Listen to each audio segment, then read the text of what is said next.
Hey everyone, Marco here, and if you enjoy colony sim or city building games, 2026 is going to be your year. I'm so excited to share with you some upcoming games, and there's a whole variety to choose from here, so I'm sure there's going to be something here, whether you enjoy building small cities, mega metropolises, or maybe something in between. We'll be starting with a game I've been so excited to share with you guys. It's Red Dust Colony. As far as I can tell, this might be the first time this colony sim is being shown to the public, but it definitely won't be the last. The Steam page caught my eye. It's like you're this crew that got stranded on Mars and now you need to build up your base and try to survive. It's a bit like a 3D RimWorld mixed up with the story from the book or / movie called The Martian, but instead of just being Matt Damon, you have to look after this crew. That means places to sleep, food, there's mining equipment, and a whole lot more, and you're trying your best to live out your best life here. If this does look good to you, go check out their Discord channel. You can ask the developer for a demo, and there's been so much progress. I've been playing it for about a year now, and the changes have been huge thanks to the feedback from the players.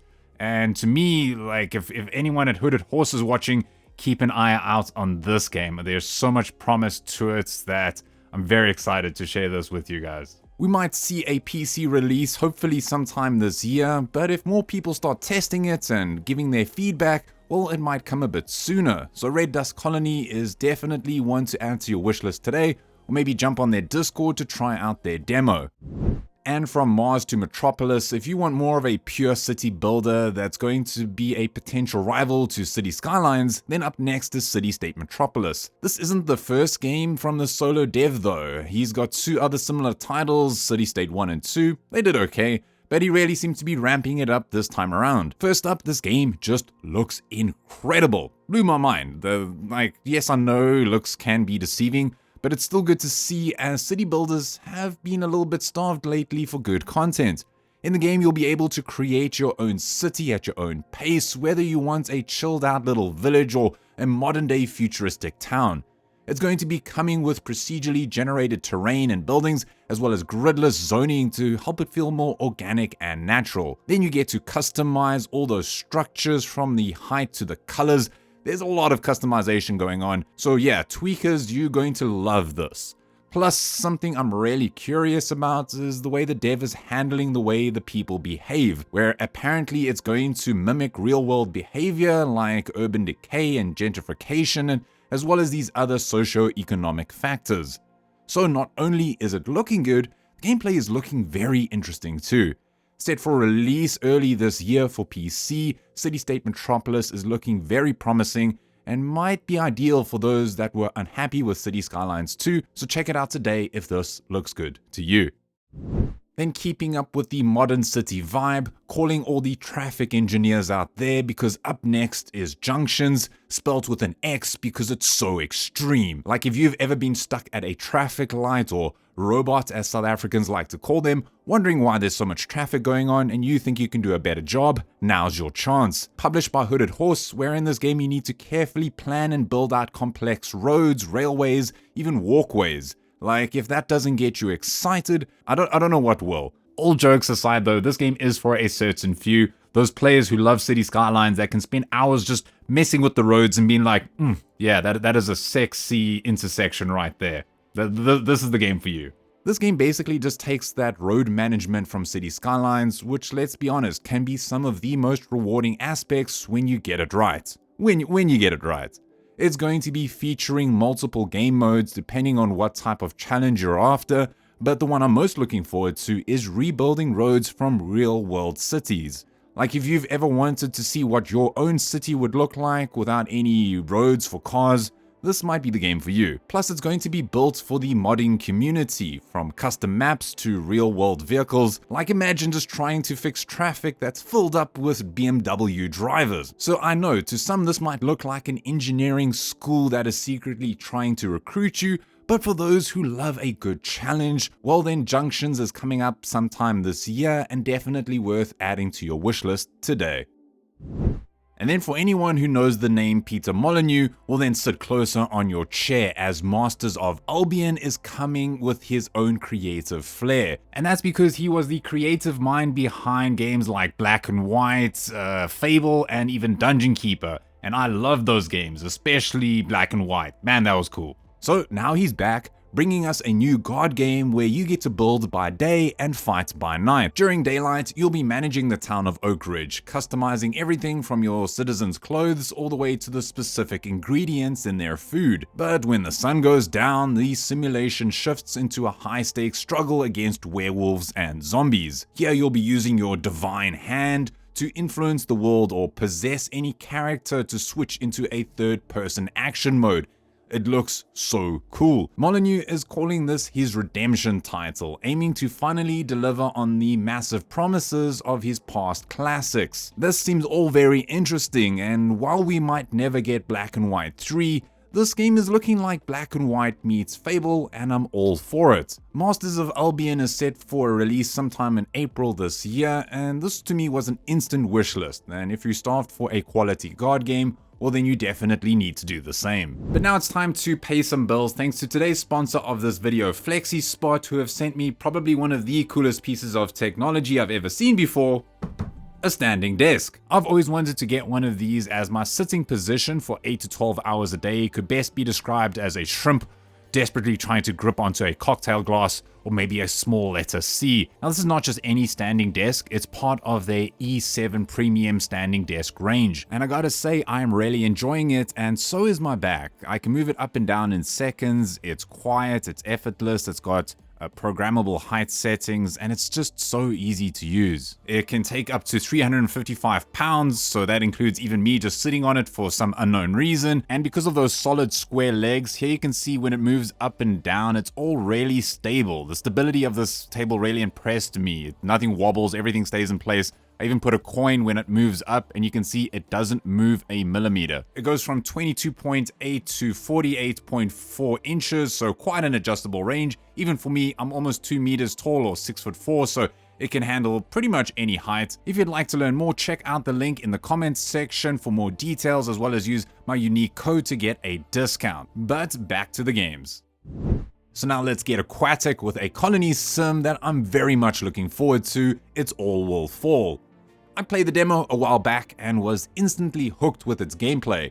Plus, it just looks so serene, well, as serene as a junkyard on the ocean with a colony sim experience could look like. But besides all of the challenges that come your way, it's gravity that will be your toughest contender. That's because space is limited, so you'll need to expand your base to nearby ruins. But the further it is, the more structural integrity you'll need to be putting into place. It's part engineering marvel, part water world extravaganza, and keeping your citizens alive isn't too easy either. Like with most survival games like this, food is very important, so you'll need to fish and find more creative ways of keeping everyone happy. And their happiness is in your hands. Like, you'll need to make decisions when it comes to taking on new survivors or what the meaning of food really means to them. That means that your buildings won't be the only things that can suffer from a breakdown, if you know what I mean. All Will Fall is due for release in the beginning of this year for PC, and the demo is still out, so I highly recommend trying it out soon because it looks like a lot of fun. But if you want something a bit more spooky with some strategic edge, then up next is DarkSwitch. This seems to be quite a unique survival city builder where you'll be building a settlement inside of a massive 200-meter tree. Yeah, a lot of verticality going on. The world is being swallowed by a terrifying creeping fog, so your main goal here is to manage light and fire to keep the darkness at bay. Since you're building on a tree though, you'll be using zip lines and stairways to connect layers while dealing with the very limited space. You'll spend your time gathering resources, researching technology, and sending out scouts to explore the ruins for ancient secrets. There are also some pretty heavy moral choices to handle that can seriously impact the fate of your citizens. Plus, the soundtrack is coming from the composer of Silent Hill, so expect some super atmospheric vibes going on. DarkSwitch is set for a release date in March this year, so if you enjoy some dark fantasy and love a challenging colony sim, then you might want to add DarkSwitch to your wishlist today. And if you're looking for some sci-fi tactical first-person shooter action in your colony sims, up next is Pax Autocratica. Here you'll get to run your own sci-fi regime and decide exactly how to mold your population. One minute you'll be enacting laws to manage your citizens' loyalty and happiness, and the next you'll be leading squads into tactical first-person combat. You'll be building up your area from scratch and trying to turn a group of survivors into a well-oiled machine. Combat will take place across these massive battlefields where you'll be fighting to unite the Tyrus system under your banner. The game is set for a February release date this year, so if you enjoy colony management and a lot of high-stakes shooting, well then Pax Autocratica needs to be on your wish list today. And then if you're looking for something just totally adorable and something that you can chill out and sink your teeth into, well then up next is Croakwood. This seems to be a creative and relaxing town building simulation game where it's all about a tiny community of frogs living in a lush wild forest. The building system seems pretty cool. You get to design your own custom structures exactly how you want them, but you'll also be able to plan how the town layout is set up, decorating the streets and watching these independent little amphibians go on about their daily lives. The game also comes with an economy, so you also need to manage that by helping the frogs gather and craft resources by hand. It all just seems so cozy and adorable. Then you can also head out into the ancient forest to explore, find secrets, and meet other creatures that live deep in the woods. Again, it's another one of those games that you can just zone out and watch this cute little community just grow up and thrive. On the downside, it doesn't come with a set release date, but if you enjoy cozy aesthetics and some detailed construction, then you might want to add Croakwood to your wish list today. And then for anyone who ever remembers that popular title Lemmings that came out way back in the day, well, up next is Craftlings. In this pixelated colony sim adventure, you'll be needing to strategize your way into building up a settlement, trying to automate as you go. This first means gathering resources like food, wood, mining, ore, but then you'll need to build stuff like homes and other important structures, and it's quite simple. You give the orders to these craftlings and they do the work for you. On top of that, you'll then have to fight various enemies on the world's surface. Now, it's not an RTS per se, it's more like an auto battler that's got that auto battling system going on. Now you can see that the dev is trying to rekindle the love of the 90s classics games like this, so if you're longing for something like those games, especially if you enjoyed the Lemmings, then maybe go check out Craftlings today. It's set for release on the 18th of January, so it might be out already, and it's looking good. So side-scrolling colony sims don't come around very often, especially when you're an alien in charge of humans who have crash-landed on this mysterious planet. But in Earthlings, you'll be doing just that. It reminded me a lot of the game Roost in a way, except instead of being on a round surface, this time around it's just flat, but the graphics also give a similar feel. Your main goal here is to help these survivors adapt to their new surroundings by gathering exotic resources and just building a sustainable habitat from scratch. The game will be featuring a survival system where you'll be managing individual needs like hunger, thirst, and morale, all while protecting your people from the local wildlife. It'll also include some research and discovery, as you must study alien flora and fauna to unlock new technologies and building upgrades. Then you'll need to plan your base layouts very carefully to ensure efficient resource flow and defenses against the unpredictable environmental hazards in this strange world. Earthlings is set for release sometime this year and looks like it could be a lot of fun, so maybe add it to your wishlist if you are liking what you see. Then keeping up with that look and feel, if you're looking for a strategic challenge set in this mystical world, then up next is Faraway Lands: Rise of Yokai. This is going to be this immersive base building survival strategy game that blends side-scrolling managements with the folklore of feudal Japan. Here you'll be able to take the role of a newly appointed lord that you'll be tasked with turning a small settlement into a fortified stronghold. By day, you'll be focused on gathering new resources, constructing buildings, and recruiting new citizens with unique traits to help your town grow. Then you'll also need to establish trade routes and explore the surrounding lands to ensure that your community has everything that it needs to survive. But when the sun goes down, you'll have to defend your walls against relentless waves of yokai that emerge from the darkness. This means that you'll need to balance the town's economic growth with tactical defenses to survive those nightly assaults. Faraway Lands is set for release sometime at the beginning of this year, so if you enjoy survival strategy and the aesthetic of ancient Japan, well then definitely add Faraway Lands: Rise of Yokai to your wishlist today. And if you're looking for a kingdom builder where your choices truly matter, then up next is Earth of Oryn.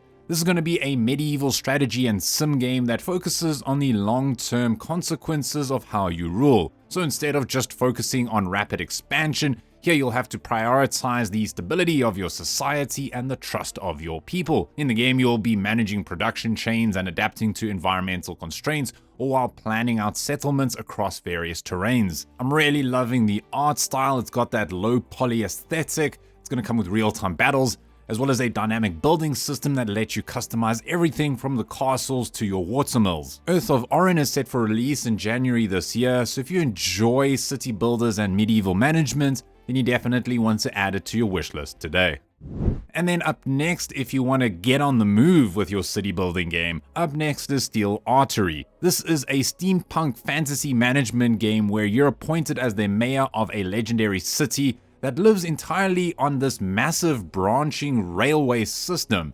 So unlike city builders where you give direct orders, the citizens here are completely autonomous. They'll be working, eating, and spending money based on their own needs and choices, which seems very interesting and I want to see more. You'll be managing the society that includes humans, elves, and orcs, each with their own unique values and requirements that you'll have to balance to keep the peace. Space in the game is going to be a big challenge here. You'll need to plan your wagon layouts carefully to manage complex logistics and resource flows while your city is in motion. And to keep your economy going, you'll need to stop in resource-rich regions to extract materials and expand your train car by car. I'm really enjoying the pixel art aesthetic, and Steel Artery is set for release sometime later this year. So if you enjoy autonomous colony sims and enjoy the aesthetic and look and feel of this game, then you might want to add Steel Artery to your wishlist today. But now, if you're looking for a deep narrative-driven survival experience, then up next is AETHUS. This is a sci-fi survival crafting and base building game where you get to play as Maeve, an ex-mining engineer trying to make a life for yourself outside of the control of a greedy megacorp. In the game, you'll be spending a lot of the time underground, using lasers, explosives, and drills to mine and refine hundreds of different resources. The game's going to come with this powerful modular building system that lets you create a fully optimized outpost complete with hydroponic farms, fish tanks, and cozy habitats. The game's also going to have a bit of a storyline about this dystopian corporate conspiracy, which, yeah, it's not like that's anything new this time around. And yeah, the game is set for release sometime in the beginning of this year, so if you enjoy the story-rich survival and sci-fi base building elements, then you might want to add AETHUS to your wishlist today.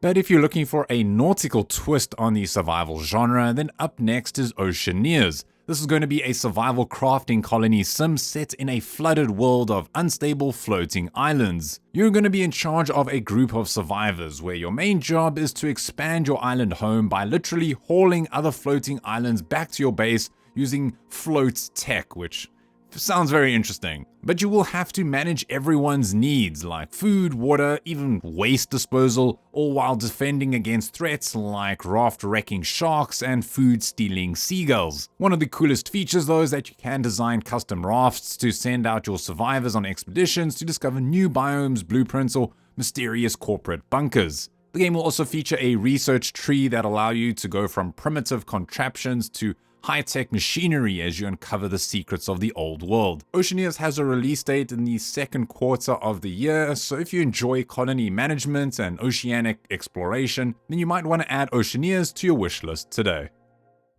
And if you've been looking for a strategy game that lets you rule from beneath the dirt, then up next is Ant Colony Wild Forest, which is definitely for all my sim ant fans out there. In the game, you play as an ant queen with the ultimate goal of growing your colony and destroying all the enemy bases in your territory. Now, while you can't control your ants directly, you're in charge of the bigger picture, deciding what types of ants to spawn, when you get to upgrade them, and when to send your legions out on some raids. A huge part of the gameplay is digging and building your own dungeon-like anthill. Here you'll have to balance efficient movement for your ants, all while keeping your most important rooms tucked away and safe from enemy attacks. The game also features an unlimited units system, which seems very interesting, where you'll be able to build a massive colony as long as you have the resources to sustain it. You'll be facing plenty of different enemies from all over the planet, so you also need a solid strategy to keep your queen alive. Ant Colony Wild Forest is also set for the second quarter of the year, so if you enjoy real-time strategy and the fascinating world of insects, then you might want to add this game to your wishlist today. And then for another title I'm so eagerly awaiting, it's Nova Roma. It's going to be published by Hooded Horse, where this is a Roman city builder that has you building up a city from the ground up, where you don't only need to keep your citizens happy, but the gods happy too. And you know, those Romans, they love their aqueducts, which is honestly one of my favorite pieces of engineering technology ever. Like, honestly, go look at some YouTube videos on those things, they are crazy. But I digress. So yes, besides that, you also need other structures like dams to set up your supply chains to keep your citizens alive. But then you also need to build these temples, which, depending on how well you manage the demands from the gods, can either go really good or really bad for you. Then Nova Roma hits you with its dynamic water systems, layered logistics, and constant back and forth with the gods, meaning it'll give you a different flavor of city building compared to most others out there. And you know the game called Kingdoms and Castles? If you don't, go play it, it is a lot of fun. Yeah, it's the same studio, which gives me a lot of hope for this one, as that game is still very awesome to play. So if you're looking for a game similar to the old Caesar titles out there and you want to get tucked into just another addictive city builder, Nova Roma is set for a PC release in March, and I can't wait to play it. And then if you are a fan of Factory Town, then up next is Factory Town 2, where this is a sequel you cannot miss. This new entry shifts the focus to a beautiful tropical archipelago, challenging you to build a manufacturing empire across chains of islands. Here you'll be managing complex chains where everything is physically simulated, from the items in your conveyor belts to the villagers carrying different crates. The core of the game is to design the perfect automated system using clever tools like pipes, chutes, and even these magical logic gates to boost your efficiency. And since you're in a tropical paradise, you'll need to master maritime logistics, building fleets of ships to transport refined goods to your growing settlements. Plus, the game will feature some deep simulations of your citizens' needs, requiring you to build exotic foods and luxury goods to keep them happy. It's still got that same colorful, low poly aesthetic vibe to it, but now it's going to be offering a lot more space and creative freedom than the original game did, which I am so looking forward to. Factory Town 2 is set for release sometime later this year, so maybe add it to your wish list if you're looking for some tropical automation fun. Speaking of tropical fun, El Presidente is back, and this time he's in Tropico 7, and the stakes for your tropical dictatorship have never been higher this time around. The latest entry in the iconic series will allow you to step back into those shiny presidential boots to build up your archipelago nation piece by piece. A massive new feature for this game is the ability to literally move mountains, erase terrain, and create entirely new islands. Here you'll be able to manage complex internal politics by summoning various factions to your council to make big deals or just simply crush their dreams. The game is going to be featuring some of the series' biggest islands yet. That is also going to be coming with some deep campaign elements that come with a new nemesis called Victoria Guerra. You'll also be able to have more direct control over your military units to fend off foreign threats and eliminate those pesky local rebels. And because you'll be stealing landmarks or maybe delivering rigged election speeches, it looks like the satirical charm of the series still remains sharp as ever. Tropico 7 is planned to release sometime later this year, so maybe add it to your wishlist if you definitely want to get back into the series. Now, if you've ever felt restricted by the small borders of typical city builders, then County of Fortune is here to broaden your horizons. This is going to be a medieval strategy title on a regional scale. So instead of placing individual houses, here you'll be establishing whole settlements and guiding their specialized growth across a massive, varied map of rolling hills and rivers. The focus here is on the big picture, where you'll be managing logistics and local politics, all while balancing the influence of rising noble houses. Your settlements will be developing their own dynamic cultures over time, which can lead to some peaceful cooperation or heated regional clashes between different communities. Looks cool, so maybe add County of Fortune to your wishlist today. Its release is sometime this year. Now, you're a fan of the old school aesthetic of a game like Roller Coaster Tycoon, well then Metropolis 1998 is exactly what you need. I've spent some time in the demo and I have to say it's so deep. The simulation of this game goes hard, more than most in the genre. While it feels similar to anyone who has played City Skylines, yeah, the customization is on a whole nother level, letting you build individual structures square by square. Like yes, you can literally design every room and the interior layout, even choosing specific furniture and wall colors to make every home just feel so different and interesting. And yes, of course, it does have that standard plop and go blueprints that you might be used to, so you don't have to spend hours and hours perfecting every little thing. But it's cool that there is just so much freedom to do what you want here. As your population grows, you'll need to carefully monitor your citizens' requirements. Things like residential zones and businesses will keep your economy going to unlock vital services like schools, police stations, libraries, things like that. Metropolis 1998 is coming to early access sometime this year, and it is the perfect choice for city builders who love retro visuals as well as an intense amount of freedom. But that wraps up my video. What did you think? To me, I think Red Dust Colony and Citystate Metropolis are my top 2 picks, but let me know what you think. If you enjoyed the video, maybe leave a like, comment on your favorites, or maybe even subscribe if you haven't already to find more content like this. Other than that, it's Marco here from Easily Distracted Games, and as always, don't stop gaming.